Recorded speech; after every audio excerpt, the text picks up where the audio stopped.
Dear viewers, इसी topic को English में देखने के लिए देखिए दृष्टि IAS इंग्लिश यूट्यूब चैनल।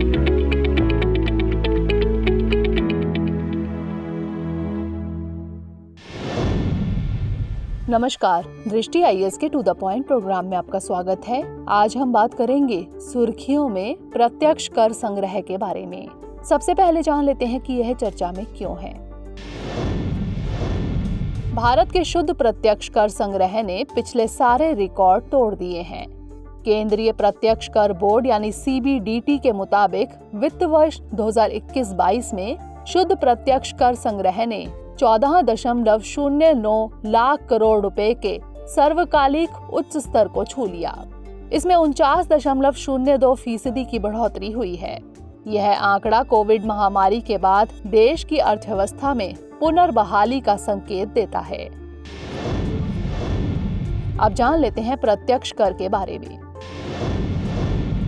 प्रत्यक्ष कर एक ऐसा कर है जो एक व्यक्ति या संगठन द्वारा प्रत्यक्ष तौर पर उस संस्था को दिया जाता है जिसने इसे अधिरोपित किया है। उदाहरण के तौर पर कोई व्यक्तिगत करदाता सरकार को अलग अलग तरीकों से यह कर देता है, जैसे आयकर, वास्तविक संपत्ति कर, व्यक्तिगत संपत्ति कर या परिसंपत्तियों पर कर आदि। अब बात कर लेते हैं प्रत्यक्ष कर के प्रमुख प्रकारों के बारे में। पहला है निगम कर यानी कॉर्पोरेशन टैक्स। निगम कर उस शुद्ध आय या लाभ पर लगाया जाने वाला प्रत्यक्ष कर है जो उद्यमी अपने बिजनेस से कमाते हैं। कंपनी अधिनियम 1956 के तहत भारत में सार्वजनिक और निजी तौर पर पंजीकृत दोनों तरह की कंपनियां निगम कर का भुगतान करने के लिए उत्तरदायी हैं। यह कर आयकर अधिनियम 1961 के प्रावधानों के मुताबिक एक विशिष्ट दर पर लगाया जाता है। अगला है सिक्योरिटी ट्रांजैक्शन टैक्स यानी STT। यह भारत में मान्यता प्राप्त स्टॉक एक्सचेंजों में सूचीबद्ध प्रतिभूतियों की खरीद और बिक्री पर लगाया जाने वाला प्रत्यक्ष कर है। इसके तहत खरीदार और विक्रेता दोनों को STT के रूप में शेयर वैल्यू का 0.1% कर के तौर पर देना होता है। अग्रिम कर संग्रह यानी advance tax collections. Advance tax या अग्रिम कर का भुगतान वित्त वर्ष के अंत की बजाय इस दौरान कुल 4 किस्तों यानी 4 इंस्टॉलमेंट्स में करना होता है। अग्रिम कर उनके द्वारा देय होता है जिन पर किसी एक वित्तीय वर्ष में कर देता यानी टैक्स लायबिलिटी 10,000 रुपए या उससे अधिक हो। यह वित्त वर्ष पूरा होने से पहले ही चुका दिया जाता है, इसलिए इसे अग्रिम कर कहा जाता है। इसका भुगतान वेतनभोगी कर्मचारियों और व्यवसायी दोनों वर्गों द्वारा किया जाता है। इस प्रकार इसमें कॉर्पोरेट कर और व्यक्तिगत आयकर से संग्रह राशि दोनों ही शामिल हैं। डिविडेंड डिस्ट्रीब्यूशन टैक्स यानी DDT। लाभांश या डिविडेंड किसी कंपनी द्वारा अपने शेयर धारकों को कमाए गए लाभ या प्रॉफिट में से दिया जाने वाला हिस्सा होता है। इस प्रकार DDT निगम द्वारा उन शेयर होल्डर्स को दिए जाने वाले लाभांश पर लगाया जाने वाला कर होता है। अब बात कर लेते हैं कराधान पद्धति के बारे में। आमतौर पर भारतीय अर्थव्यवस्था में कराधान के 3 प्रकार प्रचलित हैं। प्रगतिशील कराधान यानी प्रोग्रेसिव टैक्सेशन।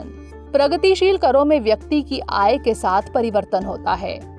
इसके अनुसार आय में वृद्धि के साथ कर की दर में वृद्धि की जानी चाहिए, यानी जितनी ज्यादा आय कर की दर भी उतनी ज्यादा। इस कर का मकसद कम आय वाले लोगों से कम टैक्स जबकि ज्यादा कमाने वालों से ज्यादा टैक्स वसूल करना है।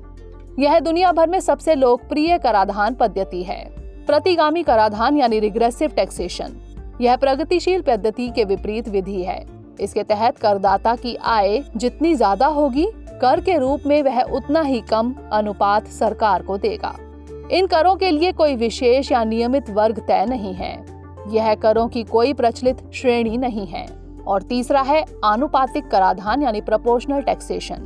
कराधान की इस पद्धति में कर की दर में ना तो प्रगति यानी प्रोग्रेशन होती है और ना ही प्रतिगमन यानी रिग्रेशन होता है।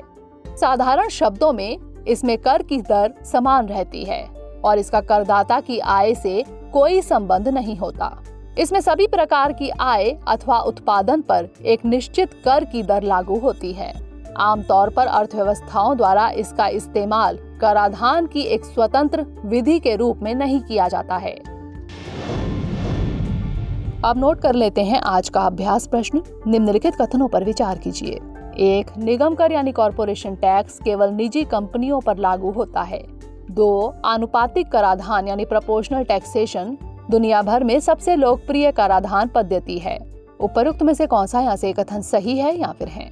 केवल 1, केवल 2, 1 और 2 दोनों, या फिर ना तो 1 और ना ही 2? इसका उत्तर हमें कमेंट सेक्शन में जरूर भेजिएगा। अगले सेशन में किसी नए टॉपिक के साथ मिलेंगे। तब तक के लिए धन्यवाद।